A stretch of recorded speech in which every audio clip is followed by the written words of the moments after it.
Welcome, everyone, and thanks for joining us on today's panel discussion webinar, Enhancing Software Supply Chain Security with NIST 2.0, brought to you by the IT GRC Forum.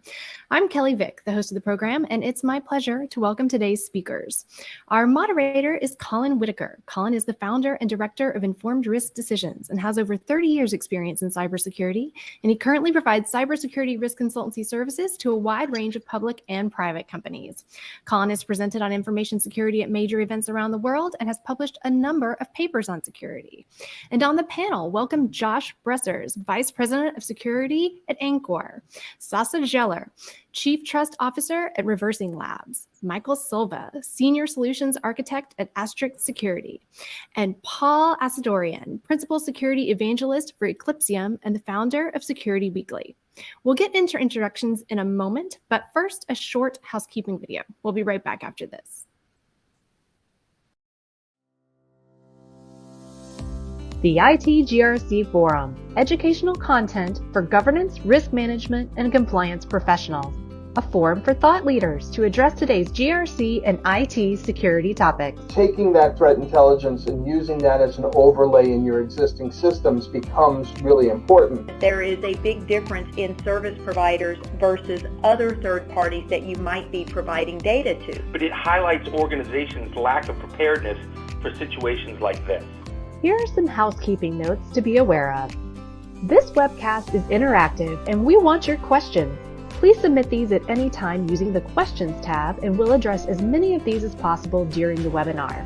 We've also lined up some polls to get your input, and we'll notify you when these are active. Please be ready to submit your response when prompted by using the box below your console. Just make sure the slides are not in full screen mode, or you will not see the options. Make sure you check out our supporting resources in the Attachments tab, as we've uploaded some great content for you today.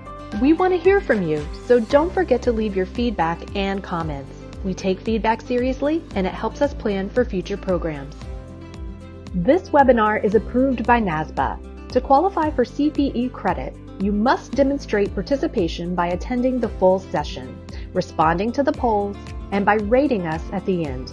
Certificates will be issued within 7 days from our learning management system, the IT CPE Academy. So please watch out for the email notification and check your spam folder if that doesn't come through. After the live presentation, this webcast will be available on demand. So please share with any colleagues who you think will be interested in the topic. And now, let's get started.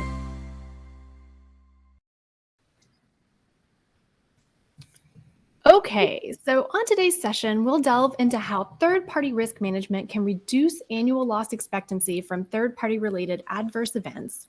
And our panelists will address how to gain an understanding of the key components and updates in the NIST 2.0 framework, learn practical strategies for identifying, assessing, and mitigating risks within the software supply chain, explore the incident response and continuous monitoring aspects of NIST 2.0 to enhance your organization's ability to detect and respond to security incidents promptly, and understand how to implement effective monitoring mechanisms for ongoing evaluation and improvement of software supply chain security. Moving on to the agenda, we'll begin with speaker introductions before running over some quick tips recommended by our panel, and then we'll dive into the Q&A discussion facilitated by Colin before closing with takeaways and further information at the end. So now, without further ado, over to you, Colin. Thank you very much, Kelly, and good afternoon, everyone. And as Kelly mentioned, I'm going to run around our virtual table here to hear a little from each of our panelists. I'm going to be inviting them to tell us a little about themselves and a bit about their organizations, and this will help us understand where they're coming from in today's conversation. I'm going to start with yourself, Sasa. Pardon me. Good afternoon and welcome. Can I ask you to tell the audience about yourself and the work you're doing at ReversingLabs? Sure. Thank you very much. As mentioned, my name is Sasha Zdieler. I'm the Chief Trust Officer at ReversingLabs and also an operating partner at Crosspoint Capital. I've spent about 20 plus years in, very kind of senior roles at Fortune 10 companies such as ExxonMobil and Salesforce. And, I think it gives me a unique perspective on both being one of the world's largest buyers of technologies on the planet, as well as one of the world's largest producers of enterprise software and technology. And I'm involved in a number of other industry associations out there. I'm a fellow in the Cyber Center for Global Enterprise and the Cyber Readiness Institute, as well as a board member at the National Technology Security Coalition and a member of the Black Hat Review Board. Looking forward to the conversation today. A little bit about the company. ReversingLabs has now been around for 15 years, actually just a few days past 15 years. You know, its mission originally was to find the most complex bad things anywhere. And that engine to be able to take anything, any size binary of any complexity, any file type extension, and find bad things in it, originally malware, that engine has been built over 15 years now to be able to do what it does today. Today, a lot of it is applied, in addition to the original malware analysis, threat hunting, and threat intel, it's now applied to securing the software supply chain and producing, very comprehensive SBOMs, looking for evidence of tampering, malware, all sorts of really bad things that we don't want in our supply chains. Brilliant. Thank you very much indeed, Sasa. Looking forward to your conversation this afternoon. Right, move on to talk to Josh. Josh, good afternoon and welcome. Tell us about yourself and the work you're doing at Ancor. Absolutely. Thank you so much. So my name is Josh Bressers. I'm the Vice President of Security at Ancor. I'm pretty involved in the open source universe. I've been doing this gig for like more than 20 years now, I think, in that context. And so I'm active in the Open Source Security Foundation. I've got a working group I lead called SBOM Everywhere. That's very complicated to explain right now, but it's a good time and it's a good crew. I've got a couple of podcasts. I've got the Open Source Security podcast and the Hacker History podcast. I've got nothing on Paul Asadorian's empire, but I'm working on it. So, and I've just kind of been in this open source game for a long time. And now it's really all about, the supply chain. And so this is kind of what we do at Ancor, right? Is we call ourselves next generation source composition analysis. And the idea is we all know that we have open source in everything we do, right? It's like literally every single application we use now is chock full of open source. And so our focus is, opening up those container images and peering inside and getting an understanding of what's in it. And our enterprise software is built on the foundation of open source, which is we have our little characters on the screen there, SIFT and GRIPE. SIFT is the SBOM scanner. GRIPE is the vulnerability scanner that can take an SBOM and then extract like all the vulnerabilities kind of that you find inside of that. And the platform itself it's run all by SBOMs. And so the idea being you gather the metadata and then you can use that metadata in a very, we'll say, low resource cost versus, having to rescan these images constantly and things like that. So the idea is kind of keeping it forever and then poking around and looking at it. And our focus, we've got a lot of focus on the federal government side of things, compliance, things like NIST is right up our alley. And yeah, it's a great product and I really like the company. It's a lot of fun. Brilliant. Thanks very much, Josh. So Paul, welcome and welcome back. Tell us all about yourself and the work you're doing at Eclipsium, Paul. Sure. Thanks, Colin. So I'm Paul Asadorian. I am the Principal Security Evangelist for Eclipsium. I founded a podcast in 2005. So this will be like our 19th year of doing podcasts. And today I host the Paul Security Weekly podcast, as well as Eclipsium's Below the Surface podcast, where Sasha is the most recent guest. I'm also a huge fan of Josh's podcasts, so make sure you check those out. It's interesting. I've had an affinity towards things like firmware and kind of what I call these dusty corners in security, which is how I pretty much came to work at Eclipsium. As what we do at Eclipsium is look at things like firmware, lower level critical software, as well as network appliances, all of which I've been super passionate about throughout my career in identifying vulnerabilities and supply chain issues in these particular devices in this particular sector. So we allow you to assess new devices. So if you're going to buy a device, we can help you assess the supply chain risks. And then once you've implemented those devices and systems in your network, we can regularly reassess and even help you patch those devices. Very relevant to today's conversation. Thanks for that, Paul. Finally, certainly not least, we move on to yourself, Michael. Tell us about yourself and the work you're doing at Asterix Security. Yeah. Hey, everyone. So Michael Silva, I'm on the technical side of the house, right? On the solution architecture side of the house for Asterix. My background comes from not only being, in the vendor space I am today, but also being practitioner, right? Setting up different SOCs, building actually applications, doing dev side at the beginning of my career, and also being, one of the cool DevSecOps unicorns before it was cool, right? So I would do a lot of that, from containerization, building pipelines, securing workloads, right? Building for DoD as well. And I moved into the identity and cloud space for security a few years ago. And now I teach people how to break into public clouds, how to break into pipelines, how to break into everything of that nature. And that plays directly into what Asterisk is doing, right?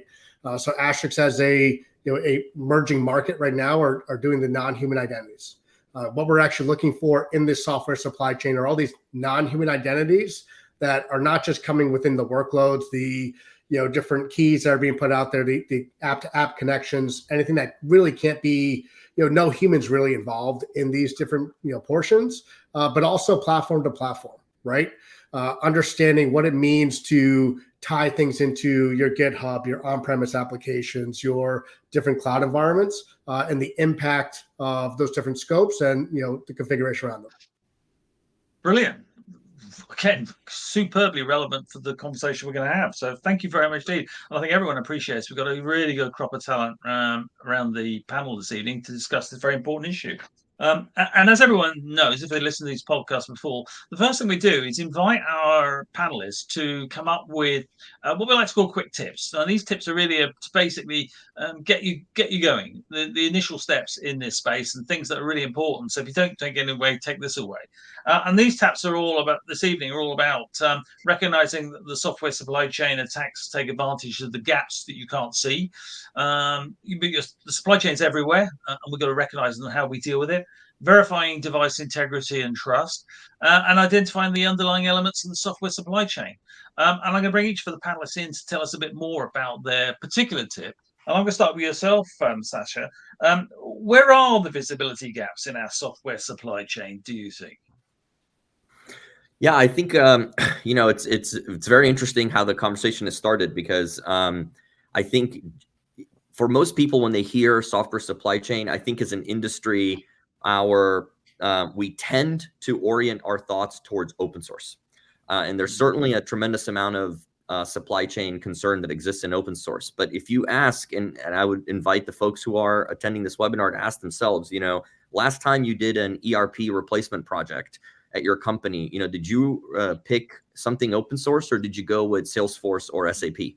And when you had to, pick your unified communication or collaboration solution, did you go with something open source, or did you pick Teams or Zoom?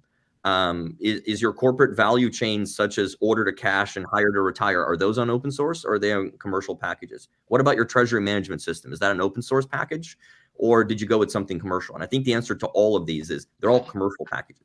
Yeah. If you look at the breaches that we've seen, whether it's Circle CI, Kaseya, MoveIt, 3CX, SolarWinds, all commercial packages. So not to say that there isn't concern in open source. Of course, there is a lot of it, and there's lots of processes and tooling needing to take advantage of it. But what corporations actually run on and where breaches come in through are commercial packages. And I don't think that when we talk about software supply chain as a broader domain, that gets enough attention. I think we tend to gravitate towards open source somehow equaling software supply chain. Yeah, I think it's a very good observation, because you're right.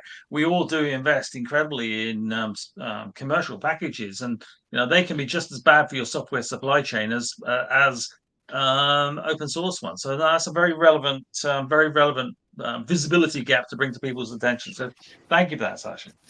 Josh, in your perspective, if this supply chain is everywhere, encompassing both commercial and open source packages, how do we address the risks if it's everywhere?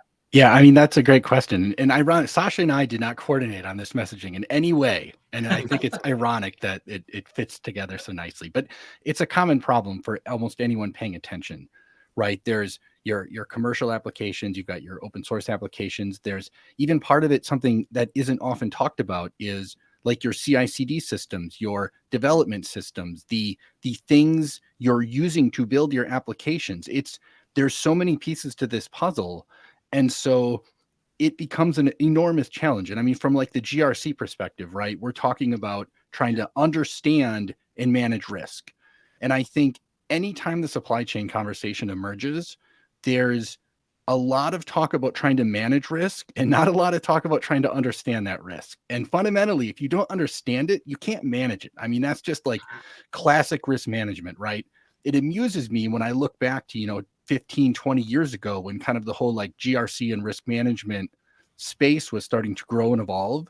And it's like you just change the names and it's almost the same story we're seeing today in the universe of the supply chain. And some days I find it amusing and other days I want to pull my hair out and be like, we've done this before, everybody. Like, come on, we know this. We know how to do it. So it's a challenge, but it's also very exciting. And it's been a ton of fun, honestly, for the last couple of years I've been doing this. Brilliant. Thanks for that, Josh. I mean, I absolutely agree with you. Recognizing all these components you got on the slide are actually vital to actually understanding where the software supply chain is all about. When you highlight some of the risks in these areas, when you're doing risk surveys, risk management, risk surveys for clients, their jaws drop because they don't really bring these into their thinking at all. Yep. So no, you're spot on. Right. Thanks for that. Paul, come on, why are the devices so important to consider? I mean, we're all talking about software here, but why is the devices that the software goes on so important? Yeah, it's interesting. I think hardware without software is but a mere decoration. So in order to have hardware that actually works, you need software. We sometimes refer to that as firmware. And for me, I have a background in vulnerability management and Linux and Unix administration. And so when I got to Eclipsium, I was like, oh, I think my laptop that I have is pretty secure, until I started looking into all of those components. There can be well over 100 different components inside of your hardware, all that run different types of firmware or software that have each individual supply chains that you have to pay attention to. So when I lifted the covers on that and started looking, I was somewhat horrified. I thought I had a pretty secure laptop. Turns out that I didn't. And that's one of the challenges that we're addressing at Eclipsium, is allowing you that look, as we name our podcast, below the surface, to look at some of these threats that malicious actors are now taking advantage of, I think, more and more. Getting in before the operating system earlier to disable those protections, and using the weaknesses in the supply chain and your firmware and software in order to do that. I think one of the things I would say in this space, I think people are certainly getting more visible of the importance of this consideration with the Internet of Things and the attacks against devices because of the firmware that's on those devices, aren't they? So I think it's a lot more, shall we say, visible than it once was. But as you're right, it's still not up there in really being addressed by a lot of people. So thanks for that, Paul. Michael, in your sense, you mentioned the important about identification. I mean, identification is always the first step in the NIST processes. So how do we do this, particularly if, as Josh is saying, the supply chain is everywhere? Yeah. Josh's slide set up kind of perfect for me, right? Talking about the different components of the software supply chain, right? I know no one in a TPRM team or a GRC team or even a security team has ever felt safe at night because they have a VRA in place or their SBOM's up to date, right? That's not going to keep you safe, right? Understanding what you actually have out there from different connections between those different platforms, what those platforms themselves are using, and vendors that may come in through those, right? Those developers that have different personal access tokens or other tokens to, do different merge requests or, GPG keys, whatever, what else may be out there, right? What happens when those fall into different hands? What's the blast radius on those, right? So that's really good to know. And also not just, hey, what's a point in time of my external vendor? I think we've seen a lot of vendor supply chain attacks recently, highlighting, by not specifically in this chain, but like our Circle CI breaches, Okta, Cloudflare, all these things you may be using inside of your environment that have some sort of access into your development pipelines, or have a container running inside the the SBOM package that you're reducing, right? So having the ability to identify and having the ability to identify is always the building block, right? It doesn't matter how great the rest of your blocks are if you're only you've only identified half the problem, right? And you're building up on great stuff, right? You're still half protected, right? So identify is always the key point, right? But the problem is that if you don't have a easy way to identify, it's something that you eventually have to move on from, right? You can't just sit there and say, well, I can't work yet. I'm still trying to identify everything. You got to have an efficient way to do that. Yeah. Absolutely right. And of course, identification is the key component of any risk management strategy. Unless you identify the components and assess the risk, you're not going to get anywhere. So, yeah, it's absolutely the first thing to get out there and do. And hopefully this webinar will promote some ideas for the audience to go out and look for these things. So thanks for that, gentlemen. That's really a good start, all four of you. Really good, some good tips to get people's thoughts going. And sets things up really nicely to the discussion that we're now going to have. And I just want to remind the audience, this is very much an interactive conversation, that you're part of the conversation, and I'm pleased to see at least 4 people have come forward already with questions that I will try and feed in as we're going along through the conversation.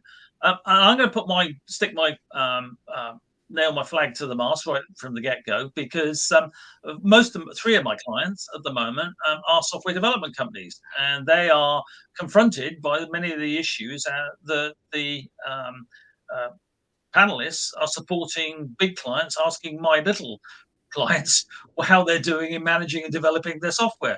And I have to say, some of these big enterprise clients they're dealing with, it's a bit of a mixed bag. Some are asking some really probing and useful questions, others less so. And it's going to be interesting to see, particularly from the polls, how people consider where they are on that spectrum going forward. So I've got a particular perspective of how well the industry is doing in understanding their software supply chain. But let's take a sanity check from yourself, Sasa. What do you think the industry is doing right versus what it's doing wrong when it comes to this whole conversation about software supply chain? Yeah, I think some of it goes back to what I commented on earlier. I think the industry is, in many ways, first of all, it's great to see things like Executive Order, 14028, and a number of these kind of regulatory pressures shining a light on this problem, that we need this. To me, it's a bit analogous to when I go to the grocery store. I want to be able to pick up any item off the shelf, and see what the ingredient lists are.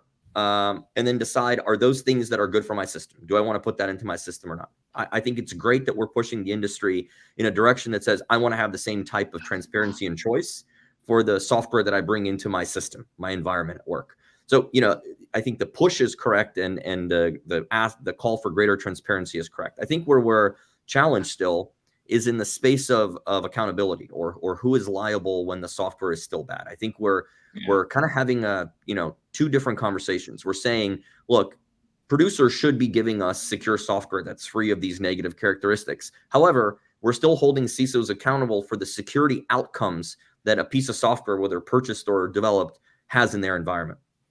I think that is, challenging for CISOs, because they'll say, well, this is not something I wrote.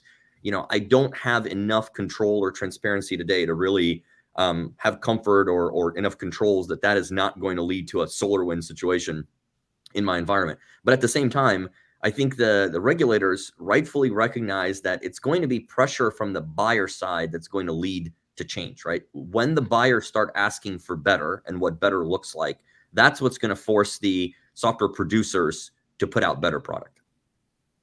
Yeah, I can't agree with you more. And actually, we were saying the same thing back in the late 90s when we were starting to worry about these sorts of things. It was all about, you can't hold, in many cases, the software developers totally liable, because no one knows what good's like. And you can't eliminate everything. It's only by forcing buyers to buy good software and better software that we can get in that space. So yeah, really, really excellent point there. Thanks very much, Sasa. One of the most significant challenges I've seen out there, particularly from a security, risk, and governance perspective, is that most people operating in this space, particularly the third-party risk management space, aren't software developers. And therefore, understanding the complexity of the code that they're now being presented in software products and services they're using goes right over their heads. And they really are challenged in trying to understand this, and particularly when it comes down to the amount of open source code that's in people's solutions, as we've already mentioned this afternoon. So Josh, from your perspective, 80% of all software is open source now. So what sort of integrity challenges does that create? And while you answer, you might also want to try and take a stab at answering one of the audience questions, which was asking which open source software is the riskiest. Yes. But you might want to come in on that one at the end. It's a great question, and I think it's very related, and it kind of, I'll continue from kind of where Sasha left off. Is everything is open source, right? And so now we have to start trying to understand what we have. And I would say that the riskiest open source is the open source you don't know you have. And there's two ways I kind of bucket this, right? There's the things I'm getting from someone else. Now, we can talk about, 80% of all software is open source, right? And great, that's a proven statistic at this point. But that doesn't mean if you're getting your software from a supplier and 80% of that software is open source, that doesn't mean the supplier's off the hook, right? They can't say, oh, it's open source, we can't do anything about it. No. I'm buying your product. Like, it's your problem. I worked at Red Hat for a long time, and we had a saying there, which is, if we ship it, we support it. And that's very much the way this works, right? Now, there's the things we use, though, because we all also download open source. We incorporate open source into our products. And this is where that just back in the early days of open source, no one knew what was going on. And we have tooling now to start understanding what's going on in this space. And it's not that you need all the answers, but step one is just make sure you know what you have, right? This is just, I would say, common security hygiene. Like, if you don't have an inventory of your systems and your software and your dependencies and everything going on, you have blind spots, and that's a problem. And so I think it's very basic risk activities is the way I like to think about it. Yeah, absolutely spot on. Thanks very much for that, Josh. I mean, the theme of this is all about how NIST 2.0 helps us, and I think the stuff that comes out from NIST is always extremely valuable. I mean, if you want to get up to speed with doing risk and governance in any space, turning to the NIST guidance is always a good place to start, and the wisdom it provides and has done for many years. So the question really, Paul, is how does the NIST help us? We've got an updated framework. How does it contribute to improving software supply chain security? And what do you think some of the key enhancements it's brought in? Yeah, Colin, it's a great question. So the 2.0 version of the NIST cybersecurity framework introduces a whole new kind of aspect of the compliance standard called governance. And inside of governance, there is a subcategory for cybersecurity supply chain management. And then underneath that, there's a lot of guidance for organizations to use as basically a blueprint to build a risk management framework. So some of those category, I have a whole presentation on this, so I'm trying to condense it down. But supply chain risk management program is specifically called out. Identifying roles and responsibilities for your suppliers, customers, and partners. Integration into your cybersecurity and enterprise risk management program, that is the supply chain aspect, and integrating it into contracts. So it's kind of, those are the fundamental building blocks. And then I would say an extension of that, within the compliance standard, it gets a lot more detailed, right? But that's basically verifying the integrity of the software and analyzing that supply chain, both before you purchase it and when it's in your environment, to make sure that, is it really the software you're running? Does it contain components that are vulnerable, or we don't know where the origin of them has come from, or they violate some, secure root of trust, as is the case with Secure Boot. So, yeah. Okay. I mean, the important about having a framework to operate a risk and governance app, you're spot on. I mean, people new to this space, picking up this document, the NIST cybersecurity framework, is a brilliant way of getting things going in any organization. I commend it to anyone who's not really invested in time in looking at it. So I actually totally agree with you there. Thank you for that. We're going on to our first poll of the day. The first poll of the day is all about trying to assess your audience, the audience's perspective on how their own software supply chain risk management processes are working. So these polls give us a chance to actually take a stock on what you're thinking and use those to provide some insights into how we will respond to some of the questions. And while you're doing that, I think we need to note that the complex nature of modern software, can't be assessed by people by themselves. We need tool support to do this. So, Michael, where do you believe the tools being used to build and deploy software, particularly, we're talking here about the CI and CD processes, fall in relationship to software supply chain risk management? Yeah, great question, right? So some of the parts that we see when it comes to the CI/CD, right? So you have your repos, your Jenkins, your Harness, whoever you may be using to actually push the build pipelines, the external access you may be accessing to it, right? So what we see is that there's a lot of different tools built in that are assessing, the syntax of the code. They're making sure that it can compile, making sure that you're going to get to your end state without any sort of issues. And there's some tests you can build in, things of that nature. And then you can, to have your SAS and DAS tools to, scan for exposed secrets, things of that nature. But what we're talking about is, we're talking about a whole bunch of tools there that now it's all disparate tools that are trying to figure out what's going on. And there's also that, exposed access that we're going to see between those different tools sharing that data. And, I always call it the two heads butting together, right? The security and developers, right? Two very different operations that they're trying to achieve here, right? One is trying to get to market and build the coolest thing fastest. The other saying, hey, pump the brakes, right? We need to make sure it's secure. I don't care if it looks like two squares on the screen. As long as it's secure, it's functional. That's what I want, right? So you have that constant back and forth of trying not to delay the pipeline by, putting all these different controls in place. But on the other side, it's really more making sure it works versus making sure it's secure, making sure that what is actually supposed to be happening is happening, right? And a lot of the dev tools, they have pipelines set up, but they're not sure if they just accidentally push a dev code into a production machine, right? They don't, have all those different places in place. That's really up for human configuration to figure out, right? So there may be some checks in there and some boundaries around it, but it's really disparate tools that are pushing different things around, looking more for functionality in the CI/CD pipeline versus security. There's some, right? But again, it's pretty lackluster. Well, thanks very much indeed for that. Michael, the answers are in. The audience have provided their own assessment of how their level of confidence. What's your take on the answer? Does this sort of reflect your own experience? I mean, 51% of the audience, 60% feel they're either very confident or confident. Do you think that's an honest reflection? Yeah, and I think I always attribute this to being asked a question by the person who knows the answer, right? And you always get a little more hesitant when they say, "Are you sure?" Right? Are you confident in your answer?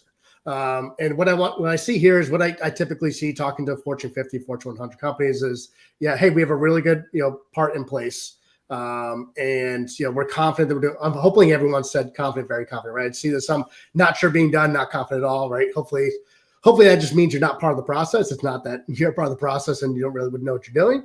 But I see a lot of confidence, and not the very confidence, thumbs up, kind of going that way. But we typically, once we ask that first question, right, it's part of our platform that we show customers looking at, not only the vendors that you have a VRA with and the vendors that you trust, but also we found in connected to VP accounts of Fortune 50 companies, they have a connection into their different environments connected to a VP from a college project at a kid at Cal Berkeley, right? And that hasn't been maintained for over 6 years. So we find these kind of things all the time in every environment. We usually see about 3x of what they think they have connected in, and it really is an eye opener. It's just because there's a lot of different new. We call it consent fatigue that's being done. The business functionality, the digital transformation. We need to get things done. We need to have all these different aggregator tools. Yeah. And I won't bring up here, the Gen AI whole movement, right? So that adds a lot of those different pieces in. So it really becomes evident. But I do like to see that we have at least 61% being at least confident, which is good. Brilliant. Thanks very much indeed for that, Michael. Okay, everyone, we're on to our third poll of the day. This one is, how prepared do you believe your organization is to ensure that your software you consume is free from malware, tampering, embedded secrets, etc. And we'll turn to the answers in a moment. But while you're doing that, let's explore this issue of tool support a little bit more, because there's lots of questions about what sort of tools people would recommend SASA. Application security has been a big issue for 15 years now, and there's a variety of tools coming available, things like SAS, DAS, static code analysis, etc. So what's your take on what tools are really going to be important going forward? And perhaps you might want to explain what some of those acronyms are for those people who may be less familiar with what SAS and DAS is. Yeah, no, it's a great question. And, having spent over 20 years being on the buyer side at, 2 Fortune 25 companies, I probably bought 3 of everything that's offered, on the RSA or Black Hat vendor floor. I think I had every tool in all of these spaces. And so if you look at, let's, kind of disambiguate some of these. So SAST is static application security testing. So think of that as the thing that will check the first party code that your own developers are writing for vulnerabilities, certain category of vulnerabilities. DAST is a dynamic version of the same thing. It's not looking at code, it's looking at the application, a web application as it's running, and it's exclusive to web applications for automation. SCA is software composition analysis. So the ability to look at open source components and, enumerate them. The problem with all of these is, I started out by calling out a few, primary breaches: SolarWinds, Circle CI, Kaseya, SolarWinds, whatever these various ones are. I think someone added a few other ones, Okta and a few others. The problem is none of these tools would have found any of those problems, because those are not the kind of problems that these tools were designed to look for. So, I'll be the first to say that I've spent the last 15 to 20 years, building what I thought was an amazing application security program and shifting left and doing all the buzzwords that were, in the moment popular and big and considered best practice. Excellent. Bad news is none of those things look for problems of today like we're seeing in these breaches. Yeah. And I think that's why even the poll, I think, is very apropos. Is I think a lot of people who will say, even back to the previous, I feel prepared. I think there's a false sense of preparedness because it's relying on traditional tool sets that they will have had in place or invested in. The problem is those tool sets don't address the problems that we're talking about. These tool sets don't look for malware. They look for, cross-site scripting and SQL injection. That's not to say those aren't problems. They're absolutely problems, but they're not the only ones. But they do not look for malware. They don't look for tampering. They don't look for embedded secrets. They don't look for binary behavior. It's just different tools in a different era for a different purpose. And they don't actually look for, particularly in some of the cases like SolarWinds, they don't look for what is entirely legitimate code, but a malicious purpose. That's right. That's one of the absolute keys. And I mean, I actually think in some senses, some of the tools that are important for those sorts of attacks where, we're talking about CI or CD attacks across the that infrastructure, you've got to go back to normal GRC type questions to understand what the integrity of the organization is, not just the code that they're developing. So no, that's brilliant. The results from the poll are in now, Sasha. I'm curious. I mean, one of the questions is about advanced capabilities. I mean, of these, only 12% of the audience coming back. I mean, do you see people? Where do you see most of the industry on this maturity curve that you sort of identified through these questions? Does this reflect the level of maturity that you think exists out there? I think it does. I think this is actually spot on. I'm not even sure how big our polling population here is, but I would say this is spot on. I think the overwhelming majority of people, so here it's 52%, so it's definitely more than half, have traditional tool sets in place, which makes total sense. That's what they've been told to invest in over the last 15 years, and they have. We have a broader set than that, understanding that these tools are not going to find these kinds of problems. So you say, okay, well, how will I find malware in, let's say Zoom? All you get from Zoom is zoom.exe. You can't SAST that, you can't DAST that, you can't SCA that. What are you going to do with that? You have a little bit of contract language, you might have a little bit of prayer, and some trust in the vendor. Beyond that, pen test is not going to find malware. So what do people do? They say, well, when we get that zoom.exe, we do an AV scan for it. Oh, okay. Well, how good's your AV scanner? Most of them fail completely open when the file size is larger than 65 meg.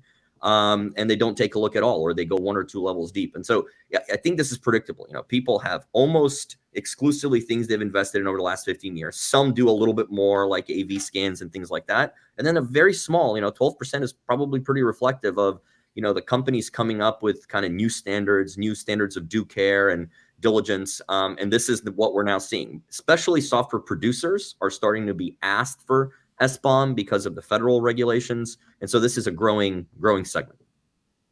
Yeah. So thank you for that, Sas. We're now moving on to our third poll of the day, which is all about SBOMs, software bill of materials, for those who perhaps less familiar with the term. It's all about whether you're using them or whether you intend to use them. Okay, while you're doing that, Josh, we just talked about some of the tools out there. And certainly lots of tools that we use for scanning, particularly if you're in the business of trying to secure that software supply chain or make sure the code is as secure as you can when you deploy it. Now, from my experience, they generate a prodigious amount of data, much of it being false positives. So, how, if it's all the rage and it's very important, how can we make a risk-based approach to prioritizing which of these vulnerabilities or issues we're going to deal with?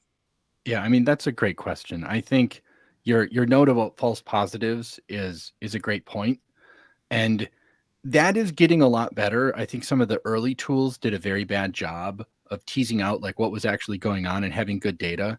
And I think if we kind of look at where we are today with a lot of this tooling, and I mean, this ties into what Sasha was even talking about to a degree, is just by definition, security is chasing the attackers. That's just the nature of the game quite often. I mean, there are things that can be done to try to get in front of that, but historically speaking, we're not particularly successful at that. And this is where, yes, some of the tooling isn't going to detect everything, but a lot of this is, I'm going to come back to, I was at Elastic for a number of years doing a lot of big data, and like observability is, I think, a really important thing to think about in this context, where what we need to do sometimes is just, we collect the data and then we have to be able to understand and parse the data. Because when we think about like typical GRC activities, we have all this work we do up front. We have all of our governance and all of these things we do, right? But then there's also just that like incident response aspect of it, where we know things are going to happen, we have to investigate. And so I think a really big part of where we're seeing this industry turn into, and like an SBOM is a great example of that, of by having the data in a good SBOM, now we have the ability to look back in time and understand like, okay, so we'll pick on Zoom in this context. I have an executable from Zoom I can do very little with, but let's say I also got an SBOM with that. Now I have an additional layer of data I can use to start empowering myself to make decisions about, the past, present, and future of all of this technology and all of our applications and how it's fitting together. And so like, there's a ton of work to do. I'm not going to pretend any of this is easy, right? But we are sitting on the precipice of this like enormous pile of security data, and we have to start being able to understand it now, which I think is, it's terrifying and fascinating at the same time. Yeah, it's very true indeed. I mean, I think the point you make about software bill of materials is, as a relying party, when you're consuming the software, if you haven't got a software bill of materials, how are you going to identify when the next log4j happens and ask what questions to your supplier about what they're doing about it? Yeah, exactly. Exactly. If you're going to manage risks, you've got to know what risks you're managing and what software is made up of that environment. Yeah, and so I've got a quick anecdote I'm going to just jump in with. So like log4j is a great example, right? Anchor has a bunch of customers that were basically using the tool to create SBOMs for their infrastructure. And we had a customer that when log4j hit, in less than an hour, they knew where they had to go look. Because they just basically went to the search box and typed in log4j, and they're like, here's the list. Go nuts, everyone. It was amazing. Yeah, it's brilliant. Well, the results are in. I think you will be encouraged to know that 45% of the audience don't know whether they're using SBOMs, but they're going to go back and ask the questions now. So I think that's a pretty good result. What do you think, Josh? Yeah, no, that's great. I think, look, this is very new in the context of tooling. It's interesting, and that's part of why I'm here, right? So we can talk about this and we can help make this all known. And this is a place like go look, search for SIFT, that tool at the beginning. It's an open source free SBOM scanner. It's very easy to use. Like, give it a look. Brilliant. Thanks very much for that. We're on to our time for the final poll of the day today. And this one is all about whether you plan to evaluate the supply chain risk of firmware in your environment this year. Why are you going that?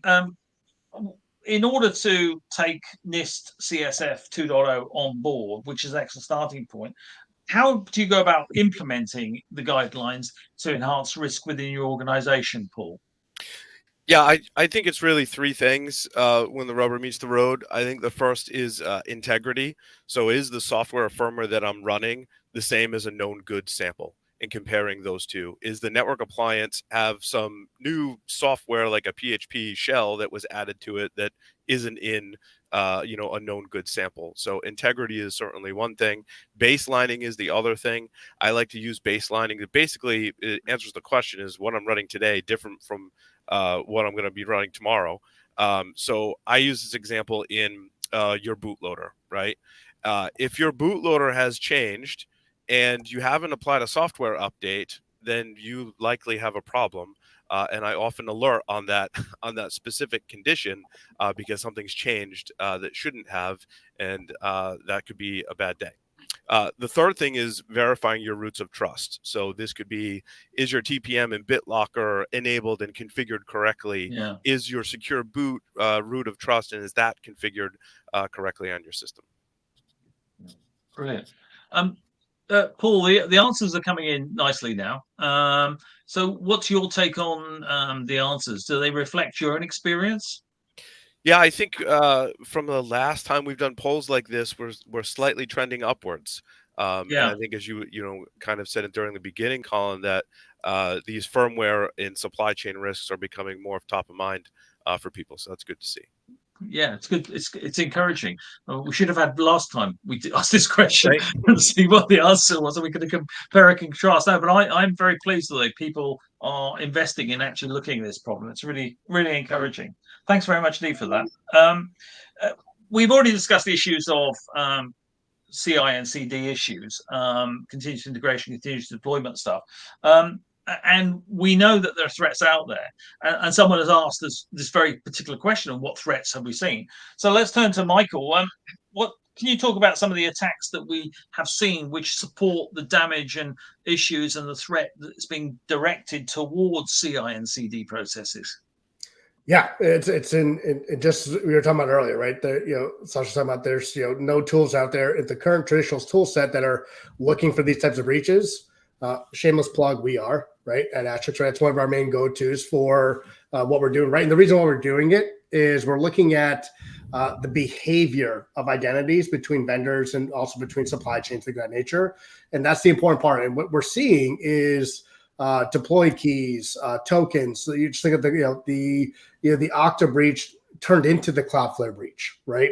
There's a service account being used inside of Okta that came down through their help desk, and then once they got to there, they were able to find personal information about or company information about their vendors.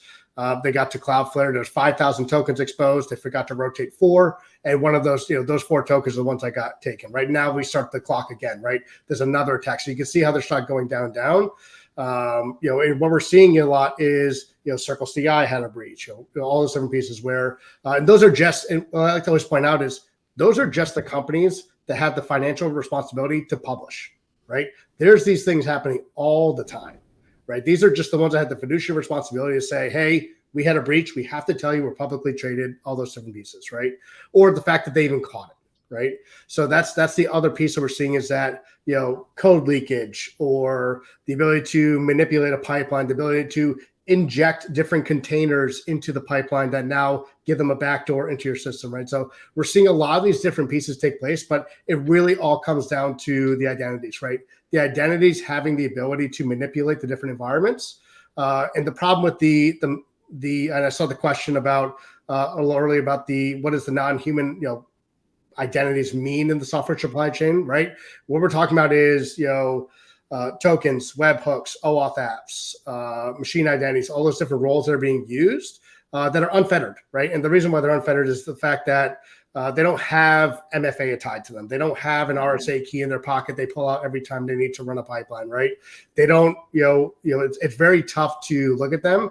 And without understanding what they're actually doing, they can get by doing anomalous activity because there's no baseline checking what they're doing, right? So that's the part the part that we're trying to solve there. But yeah, we're seeing a lot of hey, I don't need to break into Fortune 50 companies, Fortune 100 companies. I know by the vendor website that they're all customers, right? So instead of going that route, I was attributed to, if you go to Black Hat, you hear about every, user identities are the worst, users are the worst thing come for security at all times. You stay the next week to go to DEF CON, they say, hey, all the money's being put on user identity. Let's tack the supply chain. Let's tack the tokens, right? Stuff that people aren't watching. Yeah. I mean, that's where the critical component is, because these things are not changed and they're not secured often, and often they're embedded within the code because of poor weak practices. So yeah, you've got to, anyone's going to attack those if they can get hold of them or get access to them. That's a really important thing to be looking for in the code before it's deployed. So yeah, thanks very much, Steve, for that, Michael. I think we need we are the IT GRC Forum, Governance, Risk and Compliance. I think it's important that we address some of the leadership and the GRC issues here in this space, particularly because we're talking about NIST CSF, which is all about leadership and governance. So, Sasa, let me turn to yourself. What are the most common misconceptions out there with respect to software supply chain security and the solutions offered in the marketplace? And particularly, what should the CISOs and other leaders be aware of as they research solutions in this space? Yeah, I think some of this has been alluded to already. I think you'll hear a lot of claims out there of, we provide the most comprehensive SBOM. That's a good example of one that you'll hear a lot. I would just say, I guess we all define comprehensive a little bit differently, because I would define comprehensive as 100% of everything with no excuses. And a lot of other vendors would define it as, look, we can do anything. I said, okay, great. Can I send you this Zoom.exe, which is, I don't know why we're picking on Zoom today. It's a great product. But if I give you this Zoom.exe, can you give me an SBOM for that? Can you tell me what's going on there? They'd say, oh, that's a great example. So that one, we can't do that one because that one's a commercial tool. So we can't do that. I'm like, okay, so it's comprehensive as long as it's only open source? Yeah, as long as it's open source, we're comprehensive. Okay, well, can I give you this file? Okay, so that's another really great example. So we can't do that either because that's too big. So we can only do like 65 to 70 meg. That one is 205 meg like SolarWinds was. So we can't do that either because we only support up to this. Okay, can I give you this ISO file? Well, okay, so that's another great example. So that's a file type we don't support. We support, these 7, Word, Excel, PowerPoint, PDF, JPEG, and 1 or 2 others. I'm like, okay, so comprehensive in your world is, only open source software that's less than 65 meg in one of these 6 file types. Yes, that's exactly 0% of my enterprise corporate environment. So I would say, be very wary of promises out there. I think, in my opinion, this is what makes the ReversingLabs solution entirely unique. All the stuff we talked about here that can't be handled, we can absolutely take any file of any size, including commercial software. So all of the examples we gave of commercial packages, put a Windows 11 9 gig ISO through it, no problem. The vendor won't provide you an SBOM. You don't need it. You can generate your own and confirm what they won't tell you they're running. Those are some of the sort of false promises you'll hear in the industry. And I would just challenge everyone to really think about finding tools to find problems in the type of software your corporation actually runs on. Yeah, brilliant. I think you're absolutely right. But I would sort of caveat by that by saying, any buyer of any software needs to be critical these days. You need to be critical. You've got to ask detailed, critical questions of any product you're getting and explore the functionality. Otherwise, you're not doing a good service to your own company, are you? So I think that's really, really absolutely essential message to everyone. Moving on then, we've already highlighted the amount of data generated in assessing software, and particularly the attack service that represents is out there for attacking the software supply chain. So, Josh, from your perspective, these supply chains have grown massively in recent years, but we've got to try and get on top of this problem to try and monitor it. How can we stay on top of all the software vulnerabilities and risks entering our organization? I mean, we can't, is the reality of it. I mean, so Sasha just talked about, the most comprehensive SBOM. We'll pick on that. Lots of people make lots of claims.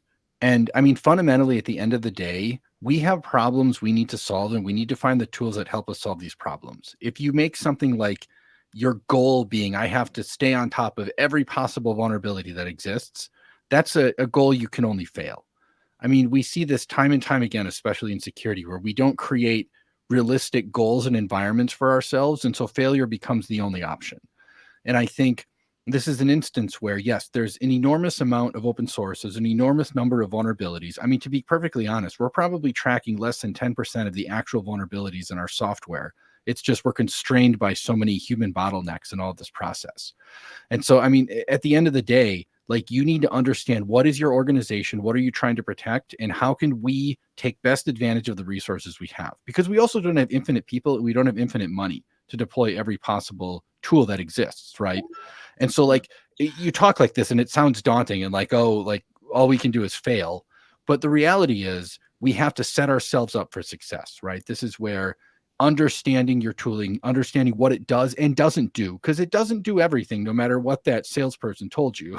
And so having an understanding of like, how can I take what I have and do the absolute most with it? And like people, tooling, process, leveraging things like, the risk management framework. There's so much, there are more resources and tooling available to us today than ever before.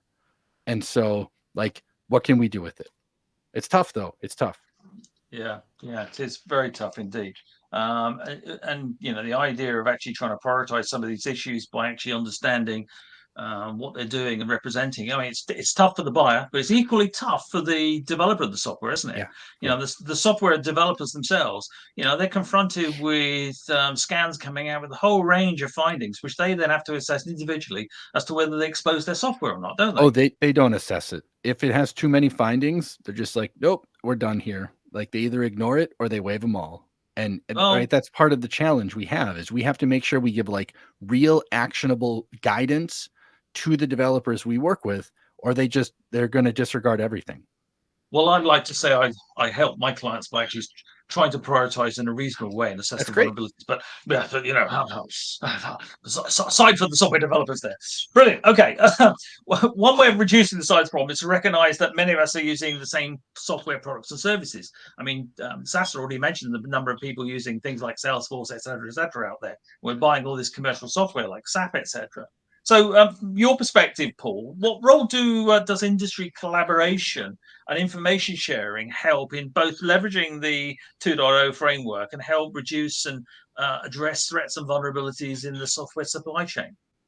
Yeah, it's interesting, Colin. These are some of the very same conversations that we're having with several different parties. I've spoken to folks from CISA and NIST, both on the air and off the air, to address this issue of essentially what comes down to shared responsibility. And there's a push, from many of us that are going, you can't just drop us off a black box, or, this container that I can't look inside of in order to be able to verify before I trust. And that's a lot of what's happening with software, appliances, firmware, and hardware. Is we just have to kind of either do it ourselves, which is some of the work we're doing at Eclipsium to allow you to verify before you trust these various components. But we would like to see things like SBOMs, things like more collaboration and sharing and testing, be a collaborative effort between folks that make network and VPN appliances, folks that make all the components inside of your hardware and other pieces of software. So we're certainly pushing in that direction. And the debate comes down to like, how much of a regulatory stance do we want to take, and how heavy-handed is that regulation? Because it can't be too heavy-handed because you disrupt innovation. So Sasha and I actually talked about these various aspects on our podcast as well. Yeah. Brilliant. Thanks very much for that. I think one of the issues we've got here is that this is all about, as from the relying party's perspective, the people buying software, services and products, they have a TPRM program. But one of the things we've certainly learned through doing some of these webinars in the past is that not everyone has started this third-party risk management journey. Some enterprises are still at the start of that journey. And evolving their own capabilities there. But Michael, from your perspective, this TPRM issue can be sometimes, because it can be seen as a nice to have, can't it? Do you think the issue of software supply chain vulnerability is changing this dynamic and actually kicking TPRM up a notch? Yeah, just like I forget who mentioned it. Sorry, someone said security is also always chasing the attackers, right? It's always trying to figure out what is next about what we need to get to, right? Same thing when vulnerability scanners became all the rage, right? After in VMware days back a little while ago, right? Then you had your CSPM tools come out because everyone realized the cloud's not the safest environment just because AWS owns it, right? And then you have as you go on and on, right? As we're seeing more of these attacks pop up, you're getting the just from this forum alone, right? You're getting the information you need to build that program out. Fortunately for some companies, they've gotten ahead of that curve and understood that you're only as secure as your weakest link, and the amount of privilege that we're giving third party as we adapt SaaS, as we adapt other connections in, as you outsource different sections of your platform to different managed services practices, right? There's a lot of things that go in besides just, which package did I use? Did I use Alpine? Did I use something else to build this image, right? There's a lot behind that software supply chain that needs to be monitored. And then you need to be able to also monitor who are we allowing access in to what information, who are they, not just a VRA, things of that nature. So there's a lot of ammo to be used. It is nice to have. Again, it's not, there's a lot of other things that come before it in the security stack. It's not going to be priority one, probably ever, right? But, if you can get to that maturity level, you can get the practice in place, it can be super beneficial to know, where you sit in that vector. Brilliant. Thank you very much, Steve, for that, Michael. We've got time to go through some of the audience questions. I'm going to bundle a couple of them together. And the first one is going to come your way, Sasa, because your expertise in your company, etc. There are two related questions. One is about how do you detect malware in the code, or can you? And the second one related to that is because malware is a form of black box algorithm going on in the code. And how do you therefore risk assess backdoor black box algorithms where you can't actually deal with them? So can you give some advice to the audience on that sort of related issue? Yeah, absolutely. And, I'll preface this by saying I'm going to be very, very biased here because of what ReversingLabs does. But, the question that's being posed and the challenge and the reason why I think the solution that we offer is very unique is exactly what you're saying is what's keeping CISOs up and other leaders up at night. It's a part of your risk that up until now you've had to kind of mostly accept. Again, you didn't have great controls for it, but now with new personal accountability, SEC Wells notices, being personally accountable for security outcomes, that changes how much trust you're willing to simply have versus how much of it you need to personally verify. So if you need to take, a binary supplied to you from a software producer that's not in your own shop, and all you get is either an ISO file or a container, as was mentioned earlier, or some sort of black box, including now with AI models. If you buy a product that's an AI model, which has a bunch of artifacts in it that are C data, how do you know that that is also not tampered with when it was shipped to you? It's a black box. That is exactly the set of technologies that ReversingLabs has built. So what can you use for malware? It happens to be a world's largest malware repository. It is 8 times larger than VirusTotal. That's not a small claim. It's 8 times larger than VirusTotal. 40 billion plus files. If you want to find if it has malware, let us take a look at it. We'll tell you. If you have a black box or a binary that you don't have access to, a container, an AI model that you want to ensure that the data has not been tampered with, let us take a look at it and we'll tell you. It's exactly the tooling that we've built. Brilliant. Thank you for that, Sasa. Josh, I want to turn to yourself next. There's a couple of questions which, again, related. One is all about how do we get software that's free of all known vulnerabilities, if that's ever possible. And secondly, about how one certifies software and whether that's ever going to be achievable. I mean, I might put my cards on the table here. I think it's impossible because you can't prove a negative. You can't prove that it's totally free of vulnerabilities, can you? But what's your take on that? Yeah, I talk about this one a lot, actually. This is one of my favorite dead horses to beat, I think. So there's all this talk right now about there's like this obsession with no vulnerabilities, right? 0 CVEs. We have to ship our software with no known vulnerabilities and all this. And this kind of comes back to like the risk idea, right? Where let's say you were deploying systems, and this is, we'll wind the clock back, let's say 10, 15 years. Where there was an obsession with we have to make sure that we meet every compliance requirement, right? We can't discuss it. Like you have to meet it. You have to do all these things. You have to patch the system. You have to secure it in this way. And the reality is like, that's not how security works, right? This is a matter of we have to look at our environments. We have to make informed decisions about like, where's the most risk? Let's put our focus there. And it's the same with software where there's all these vulnerabilities and we have to make decisions about like what vulnerabilities affect what I am doing. Excuse me. And they're not all the same, right? And so if you're running a cloud service, the vulnerabilities you care about are going to be very different from, say, someone running, a firmware application that runs on some non-internet connected device. That is how this works.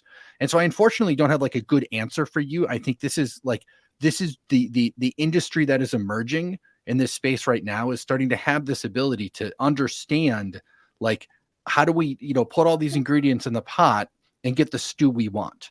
And it's coming and it's getting better. But I mean, fundamentally, from our perspective, it's a matter of looking at the vulnerabilities about, right, using various tooling, and then making good decisions about what are the ones I'm going to focus on today and what are the ones I can say I'll get to later. Brilliant. Thank you very much, Steve, for that, Josh. Paul, this is a bit of an odd question, right? I'm going to throw your way at the moment. Because someone's asked a question which is actually quite germane, I think, particularly in the firmware space, where you're dealing with embedded stuff and talking about its relationship to technology, etc. It's all about 9001, ISO 9001, which is, is a quality management standard. Yeah, how do you think, first of all, that fits with NIST? And do you think that's an appropriate and relevant standard to improve firmware security with for vendors?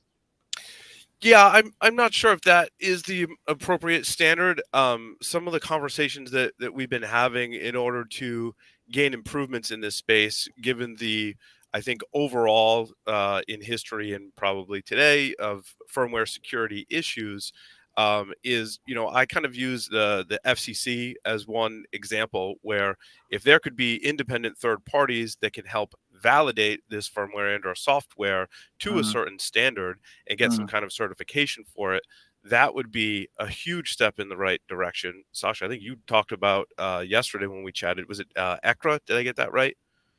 In the EU has a similar standard for software and I think to a large extension firmware, to be able to have third parties that independently evaluate this firmware, hardware, software to a certain standard, so that we can use that as a reference guide when we go for purchasing and implementation. Yeah, I think the problem is the whole issue of what secure software. It's all about all vulnerability-free software. That's the rub. That's the rub. I mean, in the past, I was dealing with actually high integrity systems, and there's ways of actually using formal code to design the system to make sure it's secure. But in the end, you can't guarantee that the software's been built securely because of all the vulnerabilities that might be in it in the first place. So that's a real trade-off and challenge. Michael, I wanted to turn to you to give you one of the last audience questions. It's a really good one, and it comes up on a lot of our sessions, the whole issue of artificial intelligence. I know a couple of people mentioned it already briefly, but do you think AI is going to have a role to play in helping manage and build software supply chain security? Yeah.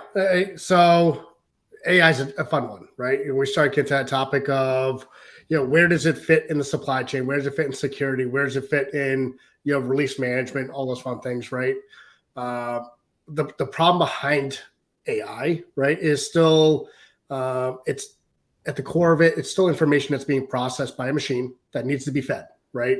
So it's the, to be, not crass, right? It's the mud in, mud out method, right?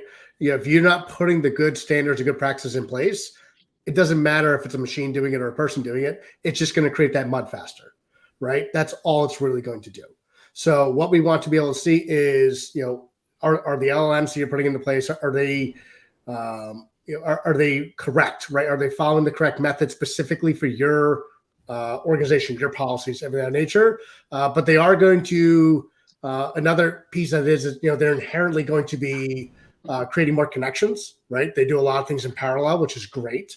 But they do create, different connections. What does that maintenance look like? What does that cleanup process look like? And make sure that's, getting there. Make sure, I saw there was a question there about software bloat, right? That does become a massive issue if it has a thing to just, build on top and append. You can ask the friends over at AWS what happens when you keep appending. You drop entire countries and regions. But so that's what you can see, right? So AI will help, right? It's just, think of it as a calculator. You still need to be able to do the math. It's just going to do the math faster for you. Brilliant. Thanks very much, Lee, for that. Well, we're just about come to the end of the session here. I'd just like to say thank you to my panelists. It's been a really in-depth and engaging conversation. I think we've given a lot of insights to some of the challenges with software supply chain security, and also, how to think about the problem or how not to think about the problem in some cases. So I'm very grateful for everything you've said so far. I'm going to give my panelists a chance to give you their final thoughts and takeaways. I'm going to start with yourself, Michael. So what would you be your final takeaway for the audience this evening, sir? Yeah. So final takeaways, right? As you heard that there's no one way to tackle this issue, right? As much as everyone would like to create a single pane of glass for all these issues, it doesn't exist. It's probably not going to exist for a long time. Single pane of glass is not always what you're looking for anyway, right? You're looking for the correct solution to fix a problem. What we're doing over at Asterix, right, is being able to solve the identity side. Right. We want to be able to show, hey, there's a lot of stuff you're doing over here, but, identity is at the core, right? So if we have all these different tokens for X employees or, integrations you don't use anymore, or, hey, we've upgraded, replaced it. Now there's a OAuth app that's been deprecated that's still in use. Hint, Midnight Blizzard attack, right? All those different pieces that are out there, we want to do. And one caveat I'll put on there, if you want to continue that kind of conversation, that live workshop is at the end of this month. I'm actually going to show how to break into all these different environments, jumping from SaaS to cloud, back to SaaS, back to cloud, back to SaaS, without actually triggering any of the human alerts that you have on right now. So it's gonna be a fun one if that's of interest to you, and it could also help you, further if you're trying to look for some more TPRM budget. It can help. Brilliant. Thank you very much, Michael. Over to yourself, Paul. What would you like to leave everyone with as a takeaway this evening? Yeah, I think consider supply chain security issues before you are acquiring certain technologies. We actually built a whole product at Eclipsium here called The Guide, which allows you to evaluate the supply chain risks of various products before you bring them into the environment. And I think the main advantage there is ultimately a reduction in your attack surface, as if you can acquire products that have a much tighter supply chain, less vulnerabilities, and known good elements in their supply chain, you can ultimately reduce your exposure and then, monitor your environment for supply chain style risks. I think one of my shining pieces of advice right now is make sure you enable secure boot. There are specific, very new threats that are thwarted by that are in use by malicious actors today. And it got the lovely name of Glupteba, is a malware strain that's been around for a long time, but is actually using UEFI bootkits to bypass Windows security that can be ultimately thwarted by a good secure boot configuration. Brilliant. Thanks very much indeed, Paul. Josh, over to you for your takeaway for the audience this evening. This feels like I've been drinking from the fire hose this whole time. It's been amazing having these discussions. I mean, I think fundamentally from my perspective is like Anchor, we're next generation supply chain analysis. And so, we focus on SBOMs and open source and vulnerabilities and things like that. And I think at the end of the day, the most important thing about all this tooling, about what everyone's talking about everything that's happening, is understanding your problem and then making sure that the things you are doing, be it process or tooling or whatever, is solving the problem you have. Because I think especially in security, sometimes we get hung up on all these solutions and we don't understand the problem and we just end up making new problems. And now we have 3 problems instead of 1. And I mean, we've all been there before. And so I think just at the end of the day, whatever, know what you're trying to do and then have that goal in mind and work towards that. And I think that can make a huge difference. Brilliant. Thanks very much, Josh. And Sasa, finally, over to you for your takeaway for this evening. Sure. Thank you. Yeah, I mean, I would just say at a high level, just think about why they crash test the car at the end, right? They do that because you want to know how the system as a whole performs. That doesn't mean that the volume radio knob and the sunroof and the seats won't have their own unit testing that happens earlier. But there's a reason why you crash test it at the end, because you want to know how those components affect each other at the end. Same exact thing applies in software. You need a crash test for your application. Traditional AppSec programs focus on kind of the 2 things that you see on the left. And we said vulnerability today. I don't know how many times. We should have made a drinking game out of it.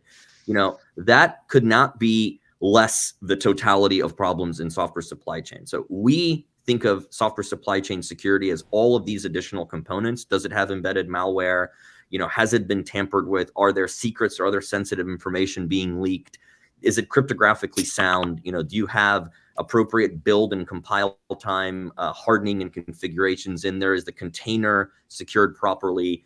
And a number of other things, network behavior, binary behavior. If this is something that interests you in managing these types of risks, and you're interested in finding out more, please reach out to myself or anyone at ReversingLabs. We'd love to have a conversation. And in general, there were so many fantastic questions asked today that we just didn't have an opportunity to get to, things that I'm very passionate about and spend a lot of time both talking about and researching. If you'd like to get in touch and have just a further conversation about your questions, please reach out to me. And there's my contact info. So appreciate Brilliant. your time. Thank you very much, Lisa. And thanks again to everyone for a wonderful conversation. And thank you, audience, for some brilliant questions. Over to you, Kelly, to close us out. All right. Thank you, Colin. And thank you, panelists, for a great discussion. I know our audience appreciates the information. Listeners, for those of you who qualify for CPE credit, your certificate will be issued within 7 days from our learning management system at itcpeacademy.org. So please watch out for the email notification on that and check your spam if you don't see that come through. Join us again next month for Cybersecurity 101, how to manage IT risk like a pro. You can reserve your seat now through the console, but before you do that, please do take a moment to leave us a rating and feedback for today's session. We value feedback and it helps us to plan for future events. So that's it for today. I'd like to thank our speakers for your participation, with a special thanks to our sponsors, Eclipsium, Asterisk Security, ReversingLabs, and Anchor, without whom this event would not be possible. And thanks again for listening. Please stay tuned for upcoming programs, and we'll see you next time.